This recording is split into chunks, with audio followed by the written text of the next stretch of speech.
Graça e paz, meus irmãos. Nós vamos hoje refletir um pouco sobre o reino de Deus e também como que ele é manifesto neste mundo. E isso é através da igreja. A igreja é o reflexo do reino de Deus para este mundo, até que o grande rei retorne e assuma o controle sobre todas as coisas, como nós já ouvimos algumas vezes e aguardamos e dizemos: Maranata, ora vem, Senhor Jesus. Então, nós vamos começar com a palavra do Senhor em Daniel capítulo 2. Daniel capítulo 2 fala sobre o sonho que Nabucodonosor teve. E esse sonho o inculcou bastante, ele ficou bastante preocupado, ansioso, estressado por causa das revelações que ele tivera nesta noite que ele teve esse sonho. E então, ele, como não conseguia dormir direito, não conseguia parar de pensar no sonho que ele havia recebido, né? Sabe aqueles sonhos que eu já tive alguns, eu imagino que você também tenha tido algum sonho que tirou do sério a sua vida e você ficou preocupado, pensando. E eu já tive casos de sonho que eu sonhei várias vezes, o mesmo sonho. Eu não sei se Nabucodonosor teve essa oportunidade de sonhar o mesmo sonho várias vezes, mas foi o suficiente para tirá-lo do seu equilíbrio emocional e espiritual. Ele ficou meio atordoado. Então, ele, como tinha os recursos usados na época, era cercado de todos os que tinham percepções do mundo espiritual, magos, astrólogos e todos aqueles que eram chamados de sábios. Tinha alguns bruxos no meio destes, né? Então, esses que dizem que podem interpretar sonhos, né? Então, ele mandou chamar todo mundo para sua corte e disse para eles: olha, eu estou atordoado. Eu tive um sonho que está me tirando a paz, me tirando a tranquilidade, e eu preciso saber o que esse sonho significa. Agora, ele já conhecia aquela turma que ali o acompanhava, né? E ele pensou: esse povo vai tentar me enrolar. Eu não sei se eles realmente entendem de interpretação de sonhos, eles vão me encher de palavras. Então, ele criou aqui uma estratégia para não ser enganado.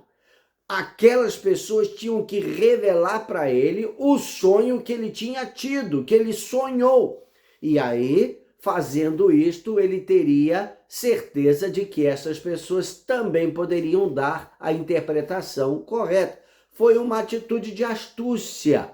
E aí ele disse: agora vocês vão me contar o sonho que eu tive e depois me dar a interpretação. E todo mundo nunca tinha ouvido falar nessa situação, estavam realmente numa saia justa. E ele disse: o rei, conte para nós o seu sonho e nós daremos a interpretação. E o rei falou: não, é vocês que terão que contar para mim o que é que eu sonhei. Aí eu saberei que poderei confiar na interpretação que vocês estarão dando.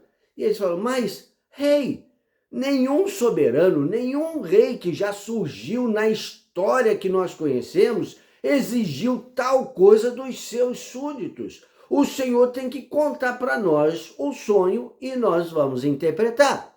E ele disse: eu já decidi, se vocês não me fizerem saber o sonho e a sua interpretação, não vai ficar osso, sobre vocês serão despedaçados.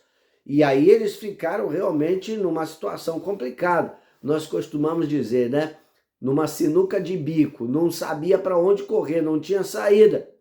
E o rei foi resoluto nesse processo. Então chamou lá um dos seus de confiança, né, da sua guarda pessoal, e disse: pode juntar todos os sábios, todos os que têm essa função no meu reino e pode eliminar todos eles, porque eles são todos enganadores. E, bem, não estava na presença do rei Daniel, nem Sadraque, nem Mesaque, nem Abdinego, aqueles que eram cativos de Judá que tinham sido levados para a Babilônia. Então, como eles tinham também essa fama, né, de serem homens sábios, então o exército, né, os mandatos do Nabucodonosor foi atrás deles. E aí chegou lá em Daniel, prendeu a ele, prendeu os outros seus amigos, e o Daniel falou, mas por quê? Qual que é a acusação? Então, aquele comandante disse para ele o que estava acontecendo. Então ele disse, olha, me dê um tempo, fala com Nabucodonosor para não ser tão apressado nessa decisão, me dê um tempo e eu vou orar e vou buscar de Deus e eu darei a interpretação ao rei. E ele automaticamente saiu ali, já comunicou aquela decisão para Sadraque, Mesaque e Abdinego e disse, vamos orar e vamos buscar de Deus, porque senão nós morreremos e também muita gente inocente vai perecer nessa situação. Eles oraram, buscaram de Deus. E aí o que aconteceu foi que Deus deu a Daniel o sonho que havia dado, que havia mostrado para Nabucodonosor. Então ele louvou a Deus, glorificou a Deus pela bondade de Deus, pela oportunidade de viver, e ele deu, né, notícia àquele comandante, diga ao rei que eu estou pronto, que eu vou interpretar o sonho dele. Aí, claro, introduziram Daniel na presença de Nabucodonosor, e o Nabucodonosor estava incrédulo e disse, é verdade que você pode interpretar sonhos e fazer-me saber aquilo que eu sonhei lá no meu quarto quando não tinha ninguém lá me assistindo? Aí o Daniel foi humilde, ele disse, realmente, rei, isso que o senhor está pedindo, não tem ninguém que possa fazer isso, não tem ninguém com essa capacidade, somente Deus tem essa capacidade. Mas Deus me revelou, e aí contou todo o sonho, tintim por tintim, detalhadamente, na presença do rei, e disse, o rei sonhou que diante dele tinha uma grande estátua e ela era amedrontadora. A sua cabeça era de ouro puro, o seu peito e os braços de prata, o ventre e os quadris de bronze, as pernas de ferro e os pés era uma mistura de ferro com barro. Era uma coisa assim amedrontadora. Mas, de repente, uma pedra caiu dos céus, bateu nos pés desta estátua e ela foi esmiuçada, caiu por terra e, juntamente com a sua queda, o ouro, a prata, o bronze, o ferro, o barro viraram pó que o vento espalhou para todos os cantos da terra. E esta pedra que desceu sem auxílio de mãos humanas, de ninguém, essa pedra foi crescendo, crescendo, crescendo e se tornou uma montanha e encheu toda a terra. E o rei, foi isso mesmo que eu sonhei. E aí o Daniel disse, agora vem a interpretação. O Deus dos céus, o Deus criador de todas as coisas, fez saber ao rei o que está para acontecer daqui para frente. Essa estátua, ela simboliza reinos, impérios que surgirão, começando com o seu, que representa a cabeça de ouro. Deus lhe deu poder, Deus lhe deu autoridade sobre as nações da terra. Você é esta cabeça de ouro. Mas depois disto surgirão outros impérios. E nós sabemos, né, que veio o Império Babilônico, que representa, né, a cabeça de ouro. Depois surgiu o Império da Média e Persa, que significa, né, representado pelos pelo peitoral de prata e os braços também de prata. Depois desse império da Média e Pérsia surgiu o Império da Grécia, também aqui na estátua representado pelo ventre e quadris de bronze. Depois deste surgiu o Império Romano, que, segundo alguns eruditos, diz que nós ainda estamos no resquício, na continuidade desse império, que foi forte por causa do ferro, mas fragilizado, que é a representação do barro, né? Então, mas esta pedra que desceu e destruiu essa estátua se tornou um reino, que é realmente o que nós entendemos sobre o reino de Deus, que cresceu e tornou-se numa montanha e encheu toda a terra. E Daniel diz lá que, nos versos 34 e 35 desse capítulo 2, ele fala: enquanto estavas observando, uma pedra soltou-se sem auxílio de mãos, atingiu a estátua nos pés, de ferro e de barro, e os esmigalhou. Então o ferro, o barro, o bronze, a prata e o ouro foram despedaçados, viraram pó, como o pó da debulha do trigo na eira durante o verão. O vento os levou sem deixar vestígios. E aí você vê também lá nos versos 44 e 45, quando Daniel diz: na época destes reis, e aqui eu imagino que está se referindo ao reino já, ao Império Romano, o Deus dos céus estabelecerá um reino que jamais será destruído e que nunca será dominado por nenhum outro povo. Destruirá todos os reinos daqueles reis e os exterminará, mas esse reino durará para sempre. Esse é o significado da visão da pedra que se soltou de uma montanha sem auxílio de mãos, pedra que esmigalhou o ferro, o bronze, o barro, a prata e o ouro. Ele estava se referindo ao reino do Messias. E este reino, ele foi inaugurado. E você vê também que Jesus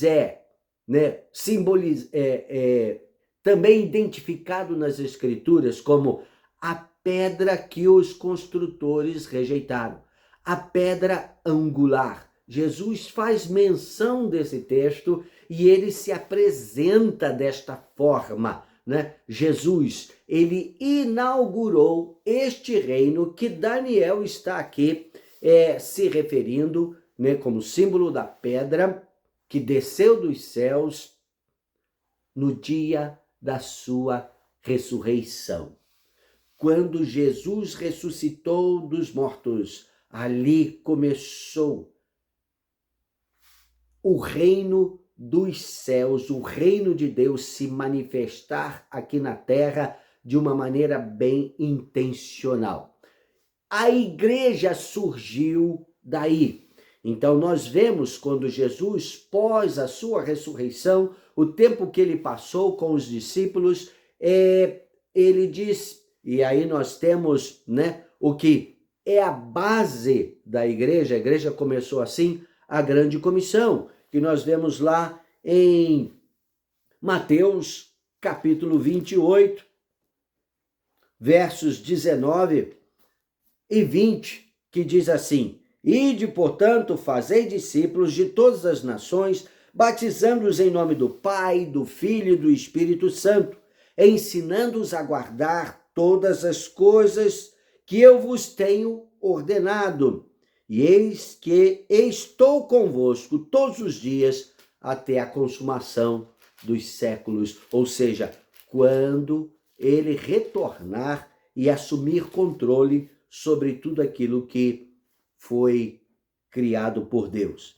Lá no capítulo 24, verso 14 de Mateus, nós encontramos assim: e será pregado este evangelho do reino por todo o mundo, para testemunho a todas as nações. Então virá o fim, eu diria, o fim desta era que nós estamos atravessando. E falta pouquinho, meus irmãos. Agora, esta representação do reino de Deus aqui, ela é refletida através da igreja. Jesus, a cabeça da igreja, Jesus, o cabeça da igreja, o cabeça deste corpo que nós vemos e que nós chamamos de igreja. E realmente, todos os reinos, os impérios que nós temos notícia da história da humanidade, se estabeleceu, avançou, dominou sobre outros povos através da dor, da luta, das armas, de muita violência. O reino de Deus tem uma direção totalmente diferente destas, ou seja, dos impérios que governam este mundo. O reino de Deus foi estabelecido não por força, não por violência, mas pelo Espírito do próprio Deus, que é esta pedra que está crescendo, crescendo, crescendo. A igreja tem sido perseguida desde então, desde a época, desde o iniciozinho, mas nunca ninguém conseguiu pará-la. Por quê? Ela não é deste mundo. A igreja é celestial. A igreja pertence a este reino que é eterno. Não tem como pará-la. Não tem jeito de impedir o avanço de Deus, do amor de Deus, do Espírito de Deus sobre este mundo. E quanto mais perseguição nós enfrentamos, quanto mais perseguição a igreja enfrenta, mais ela se fortalece e não temos como explicar, mas ela se multiplica, crescendo, crescendo e crescendo. Foi assim durante a primeira perseguição que surgiu, que foi através da própria sinagoga, dos líderes espirituais religiosos de Israel. E nós vemos a palavra, por exemplo, daquele sábio fariseu Gamaliel, e nós vemos isso lá em Atos capítulo 5, verso 38 e 39, que diz: agora vos digo, dai de mão a estes homens. Ele estava se referindo aos apóstolos que tinham sido presos por estarem ensinando no nome de Jesus. Deixai-os, porque se este conselho ou esta obra vem de homens, perecerá.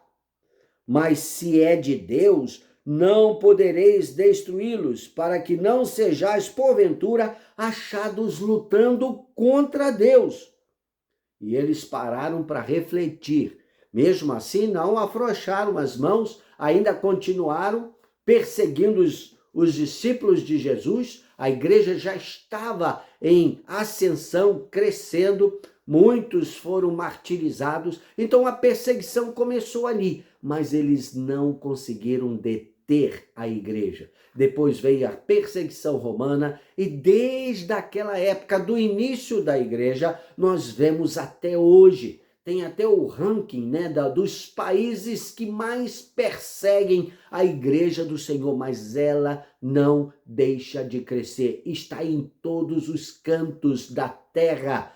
E o alvo é que todos os povos, cumprindo a palavra de Deus, a promessa de Deus para Abraão lá atrás, em ti e na tua descendência serão abençoadas todas as famílias da terra, todas as nações da terra, todos os grupos étnicos, todas as etnias, todas as culturas, porque Deus, ele deseja que todos tenham a oportunidade de salvação.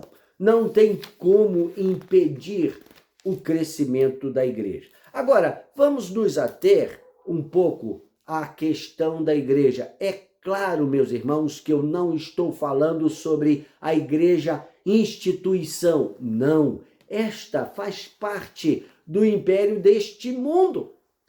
É de homens. Instituições humanas não representam a igreja. A igreja é formada de todos aqueles que já foram lavados e remidos no sangue de Jesus, que entenderam a mensagem da salvação e abraçaram-na de todo o coração, ao ponto de dizer, como Paulo disse, para mim o viver é Cristo e o morrer, se tiver que morrer, é lucro.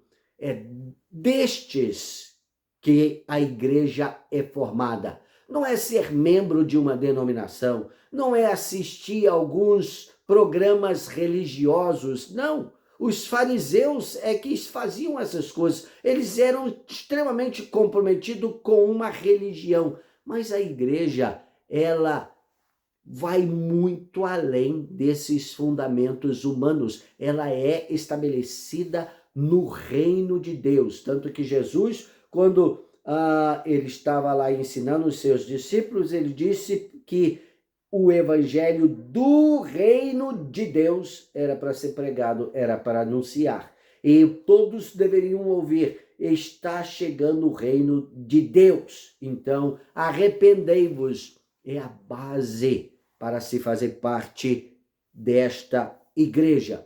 Agora, esta igreja, ela reflete quais são os fundamentos, os valores do reino de Deus neste mundo. Então, a igreja é a revelação de Deus para este mundo. É onde nós temos a oportunidade de conhecer mais apuradamente a vontade de Deus, os planos de Deus, que já são revelados através da sua palavra desde Gênesis, capítulo 1, capítulo 2, que mostra a intenção de Deus ao nos criar e ao capacitar o homem e mulher para que eles multiplicassem e enchessem a terra, uma extensão do seu reino. Então, é a palavra de Deus que nos instrui nisso, e a igreja é o principal modelo, é a principal base, o principal alicerce para que nós aprendamos a respeito do Senhor, do soberano, do Criador, que é também o Salvador, o Redentor. Nós precisamos da igreja, precisamos estar inseridos dentro desse contexto. É na igreja que nós somos aperfeiçoados através do conhecimento de Deus. A igreja também é a revelação de quem nós somos. Identidade. Somos criados por Deus, a sua imagem e semelhança. Então, nosso DNA é divino, mas depois caímos, nos perdemos como humanidade. É isso que a Bíblia também nos relata. Porém, nunca deixamos de ter o DNA do Criador. E é por isso que podemos ser redimidos e voltar aos planos de Deus. Lá em Efésios, em toda a carta de Efésios, nós temos esta focalização da nossa identidade. Filhos de Deus, lavados e remidos no seu sangue, purificados das nossas iniquidades. Ele nos deu vida, estando nós mortos nos nossos delitos e pecados. E por sua graça nos redimiu, nos salvou e nos elevou novamente a esta posição de filhos de Deus, nossa identidade. Na igreja também temos a revelação das nossas fraquezas. Quais foram os efeitos da queda que até hoje nos atordoam? E nós precisamos estar consciência disso. Ou seja, a nossa vida sem Deus, sem a salvação, sem o Redentor, não vale nada. Nós vemos neste mundo todos aqueles que não estão em sintonia com Cristo, ou seja, não fazem parte da igreja, o que em Apocalipse nós encontramos, né, principalmente no capítulo 13, que diz: todos aqueles que não foram escritos no livro da vida do Cordeiro, ou seja, são mortos, não foram ressuscitados. Então, nós também temos a conscientização das nossas fraquezas e que nós não podemos nos autossalvar ou curar.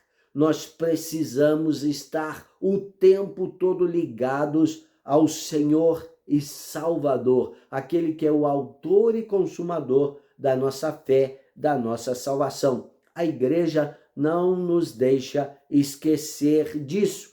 É uma maneira de nós andarmos em unidade, em comunhão, que é o símbolo do corpo.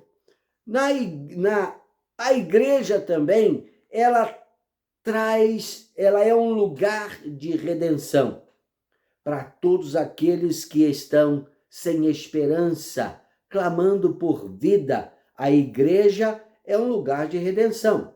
Um dos maiores exemplos que nós temos, principalmente no Novo Testamento, é a conversão de Paulo, aquele que era um fariseu assim ferrenho, zeloso, e ele queria manter a religião deles, né, o judaísmo, de uma maneira tão pura e sagrada, e isso fez dele um assassino, um perseguidor da igreja. Mas, de repente, ele teve os seus olhos abertos para o Salvador, quando ele teve um encontro com esta pedra angular, que disse para ele: Saulo, Saulo, por que me persegues? E ele: quem és, Senhor? Quem és, Senhor? Eu sou Jesus, o Nazareno, a quem tu persegues. E ali ele caiu literalmente, prostrando-se aos pés deste. E ele foi redimido da sua cegueira espiritual, da dureza de coração, do seu zelo sem entendimento, transformando-se num apóstolo que marcou a sua geração e até hoje marca as nossas vidas através do legado que ele deixou, que são as cartas paulinas, o seu legado, né, deixado para fortalecer a igreja da qual ele passou a fazer parte. Então, quantas pessoas nós conhecemos, quantos testemunhos nós poderíamos dar de pessoas que tinham uma vida tão desvairada, tão fora do prumo, que Deus quer que vivamos tão longe da redenção, da verdade, e hoje são pessoas do bem, pessoas maravilhosas, pessoas redimidas. Então, a igreja possibilita isso, porque é o corpo de Cristo, lugar de redenção, lugar de afirmação.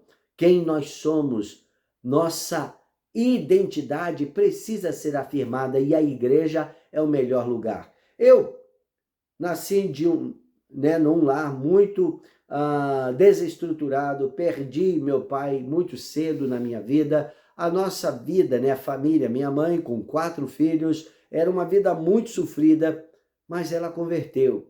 E eu vou te dizer, a igreja foi um local de cura nas nossas vidas, não apenas através da salvação que nós recebemos através de aceitar Jesus como Senhor e Salvador das nossas vidas, mas ali eu tive o que eu não tinha antes. Eu tive exemplo de pais, homens que foram verdadeiros pais na minha vida, que eram órfãos.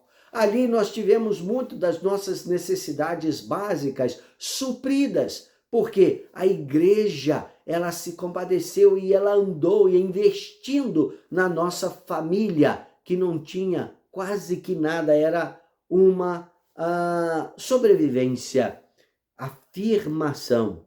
Ali na igreja nós encontramos espaço para perdoar e sermos perdoados.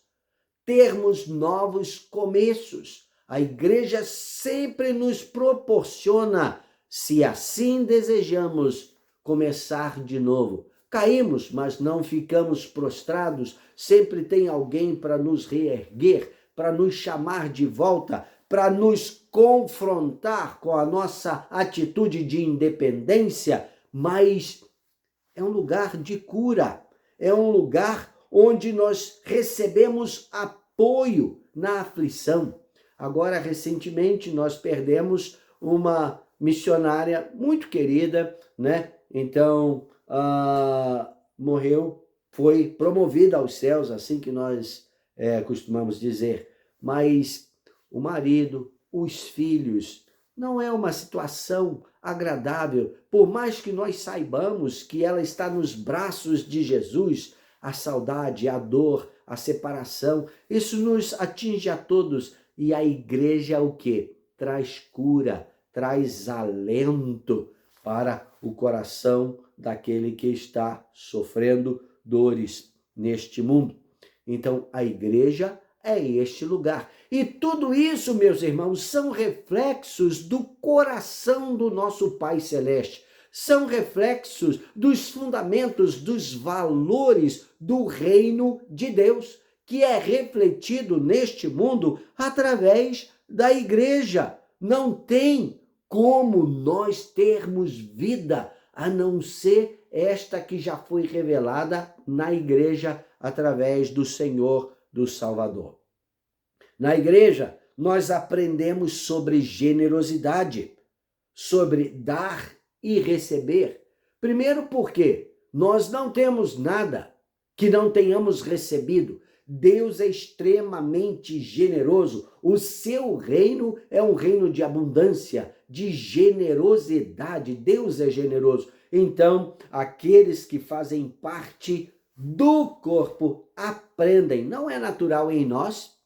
Nós precisamos aprender a sermos generosos, a estarmos atentos às necessidades daquele que é o nosso próximo, daqueles que estão ao nosso redor, mesmo aqueles que não são da família da fé, ou seja, não pertencem ainda à igreja. Eu tenho conhecido muitos casos de pessoas que foram restauradas, aceitaram a salvação por causa da generosidade do povo de Deus. Não tem como nós não reconhecermos o papel da igreja neste mundo. É o que Jesus nos diz lá em Mateus capítulo 5, versos 13 e 14, que diz: vocês, igreja, são o sal da terra. O sal traz sabor, traz conservação. O sal também provoca sede para que as pessoas queiram beber da água da vida. E, continuando no versículo, ele diz: vocês, igreja, são a luz do mundo. Então, não esconda a sua luz debaixo da cama, debaixo da mesa. Não, deixe ela brilhar, para que vejam as vossas boas obras e glorifiquem ao vosso Pai que está nos céus. Eu sempre me lembro de uma história muito simples, de um homem que ele tinha um problema agudo com o alcoolismo. Ele era casado, tinha lá sua esposa, 3 filhos, e ele todas as vezes chegava em casa bêbado. E ele, bêbado, parece que ele tinha uma comuna com os espíritos malignos e ele se tornava muito violento. E aí ele batia na esposa, batia nos filhos. Então a esposa, já sabendo mais ou menos a hora que ele chegava, e era tarde, ele saía do trabalho, ia para um boteco, tomava uns goles, depois saía dali, ia para o outro, e tinha em todo lugar, tinha aqueles amigos da bebida, né? E chegava em casa tarde, 9 horas da noite, tonto, e quem estivesse na frente ia ganhar o troco, né? Então a esposa aprendeu a proteger os filhos do marido, do pai, porque era uma situação insustentável. Aí um dia ele, saindo do trabalho, passou no primeiro bar, tomou lá os seus tragos, depois foi no segundo, quando ele estava a caminho do terceiro, ele ouviu uma música na praça, aonde ele tinha que passar. E ele foi atraído por aquela música e era um culto ao ar livre. Tinha lá alguém tocando acordeão, outro com violão, e ele ficou embevecido pela música, ficou ali, ouviu tudo, ouviu a mensagem que foi pregada, uma mensagem de salvação, e o apelo que diz: se você quer mudar a sua vida, Jesus pode mudar a sua vida. Nós te convidamos a vir aqui para orar, para receber oração. Ele foi. E alguma coisa aconteceu. Jesus fez um milagre no coração daquele homem. Dali, terminou o culto, na praça, ele não foi para outro bar, ele foi para casa. Pegou a mulher desprevenida, chegou mais cedo do que o normal e ela ficou desesperada. Agora vai todo mundo apanhar, né? Eu, os filhos, todo, porque ela não tinha ainda se preparado. Mas ele não fez nada, simplesmente falou: boa noite, tá tudo bem. E ela: tá. E ele saiu, foi dormir. No outro dia, ele saiu para trabalhar. Ele era um homem trabalhador. Saiu do trabalho. Foi direto para casa. Chegou em casa cedo, não tinha nem escurecido ainda. A mulher ficou doida, falou: o que vai acontecer agora que o negócio vai ficar ruim? Mas não, ele conversou bem com ela, tratou-a bem. E falou assim: vamos jantar. Ela não tinha nem preparado o jantar, porque ele nunca chegava nesse horário. E ele tratou bem todo mundo. Tomou banho, foi dormir. No outro dia chegou cedo também. Cuidou bem dela, tratou ela bem. Aí ela agarrou ele e falou assim: o que está acontecendo? Você descobriu uma doença terminal, você está morrendo. Ele: não, o que aconteceu? Então por que você mudou tanto? Aí ele disse: olha, na segunda-feira, quando eu saí do trabalho, e como sempre ia nos bares tomar minhas pingas, eu ouvi uma música. E eu parei para ouvir a música, e era um culto dos crentes, dos bíblias. E eu fiquei lá. E o pastor trouxe uma palavra: se alguém queria mudar de vida. Eu não gosto da minha vida. Eu sei que eu tenho sido um homem ruim, um pai ruim, um marido ruim. Eu não quero ser assim. E eu quis mudar de vida. Eu levantei minha mão para Jesus. Eles oraram por mim. E desde então, eu perdi totalmente o desejo de beber. E é por isso que eu estou vindo em casa mais cedo, estou chegando mais cedo. E eu estou pensando no domingo ir lá na igreja dos crentes. Ela: então eu também quero ir. Então eu também vou. Conclusão: eles foram para a igreja. A família foi alcançada. A família foi salva. É esta pedra que esmiuçou os sistemas deste mundo. Está crescendo e não tem como ser detida. Não tem. E ela vai continuar crescendo, debaixo de perseguição. Nós sabemos que este mundo jaz no maligno, mas também sabemos que o morrer é lucro. E a palavra já nos instrui dizendo que o grão de trigo, se ele não cair na terra, não morrer, fica ele só. Mas ele morrendo produz muitos frutos. E é assim que a igreja tem se multiplicado, através da obediência ao senhorio de Cristo, através do compromisso com a palavra de Deus e através de demonstrar, refletir os valores do reino de Deus, os valores do caráter de Deus para este mundo, sendo sal e sendo luz. Agora, como que o sonho de Nabucodonosor termina? Ele não viu, mas nós sabemos. Por quê? Nós já lemos até o final, né? Lá em Apocalipse, no capítulo 20. Apocalipse 20, verso 11, nos diz: vi o céu aberto, e eis um cavalo. Esse aqui é o 19, 20, verso 11. Vi um grande trono branco, e aquele que nele se assenta, de cuja presença fugiram a terra e o céu, e não se achou lugar para eles. Claro, o reino de Deus encheu toda a terra. Vi também os mortos, os grandes e os pequenos, postos em pé diante do trono. Então se abriram livros, ainda outro livro, o livro da vida foi aberto, e os mortos foram julgados segundo as suas obras, conforme o que se achava escrito nos livros.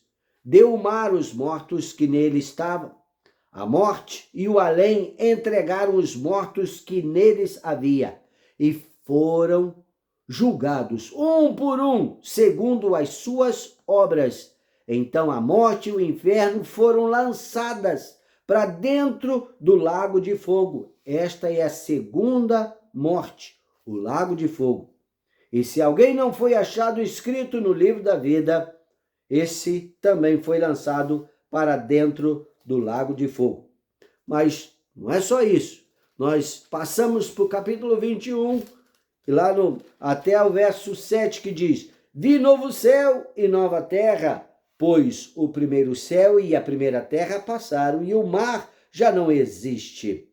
Mar aqui é principalmente sinal de tribulação, de tempestade, de luta. Já não existe mais isso. Vi também a cidade santa, a Nova Jerusalém, que descia do céu da parte de Deus, ataviada como noiva, adornada para o seu esposo. Então ouvi grande voz vinda do trono, dizendo: Eis o tabernáculo de Deus com os homens, Deus habitará com eles. Eles serão povo de Deus, e Deus mesmo estará com eles, e lhes enxugará dos olhos toda lágrima, e a morte já não existirá, já não haverá luto, nem pranto, nem dor, porque as primeiras coisas passaram. E aquele que está sentado no trono disse: Eis que faço novas todas as coisas, e acrescentou: Escreve, porque estas palavras são fiéis e verdadeiras. Disse-me ainda: Tudo está feito, eu sou o Alfa e o Ômega, o princípio e o fim. Eu, a quem tem sede, darei de graça da fonte da água da vida. O vencedor herdará essas coisas, e eu lhe serei Deus, e ele me será filho. Este aqui é o final, é a conclusão do sonho que Nabucodonosor teve e que Daniel interpretou. Esta pedra que desceu dos céus sem auxílio de mãos esmiuçou todos os sistemas, todos os impérios de injustiça, de terror, de medo, de dor, de violência, de injustiça deste mundo, e se estabeleceu como o reino eterno.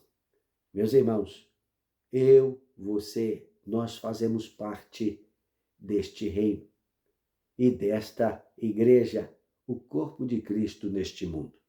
Então, demos louvores a Deus. Entendamos que tudo que alguém possa passar de tribulação, de luta neste mundo, é temporário, porque não se pode matar um salvo. Não se pode matar aquele que faz parte da igreja de Deus. E nós vemos isso em Romanos, né? Quando a palavra de Deus nos mostra que nada pode nos separar do amor de Deus que está em Cristo Jesus. Então, quem pode? Será tribulação? Ou angústia? Ou perseguição? Ou fome? Ou nudez? Ou perigo? Ou espada?